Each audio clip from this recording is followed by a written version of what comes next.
Après un trajet de plus de 14 heures, près de 360 jeunes du diocèse de Metz se sont retrouvés à Lourdes pour partager ensemble le temps d'ouverture, des chants de louanges et la découverte du thème de l'année. Qu'est-ce que ça veut dire d'être heureux en étant pauvre? Dès qu'on entend les béatitudes, en fait, il y a l'objection courante de dire oui, peut-être la pauvreté ne rend pas heureux, il faut quand même ouvrir les yeux, etc. Et donc, on n'est pas à l'abri de cette objection-là. Mais en reprenant le thème à la lumière des évangiles, nous avons constaté que la pauvreté à laquelle Jésus appelle constamment, ce n'est pas une pauvreté qui est subie. C'est une pauvreté qui est choisie, au contraire. C'est une pauvreté qui est voulue et aimée. Et dans ce sens-là, elle procure véritablement une joie. Savoir s'appauvrir, accepter de s'appauvrir, ça apporte vraiment de la joie. C'est pas une blague que Jésus raconte quand il dit heureux les pauvres. Plus tard dans la journée, les jeunes ont pu vivre 2 temps forts, la première messe du pèlerinage ainsi que le passage à la grotte.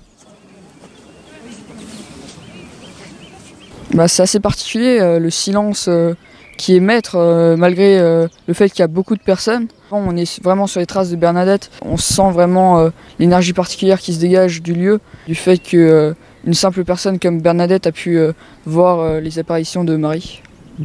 D'abord, on est tous rentrés. On nous a distribué des intentions de prière qu'on a tous écrites dans le bus. C'était pas forcément les nôtres. C'est tous mis en file indienne et il y a tout le monde qui a touché la paroi de la grotte. Ensuite, on est passé à côté du trou que Bernadette avait creusé, d'où la source jaillissait. Puis on a déposé nos intentions de prière dans l'urne et on est parti faire nos prières.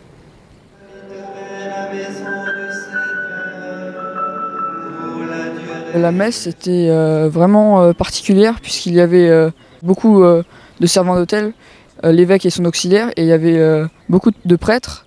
Il y avait la croix, l'encens, enfin c'était vraiment, on sentait les festivités qui se dégageaient de cela et c'était vraiment quelque chose d'assez fort et de marquant.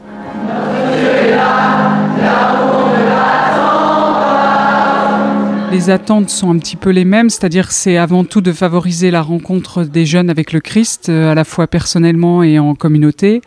On connaît aussi l'importance de la dimension festive de ce rassemblement, et puis une prise de conscience aussi de l'Église catholique, enfin et diocésaine en particulier, puisque les jeunes vont rencontrer d'autres jeunes de toute la Moselle à différents moments de la semaine.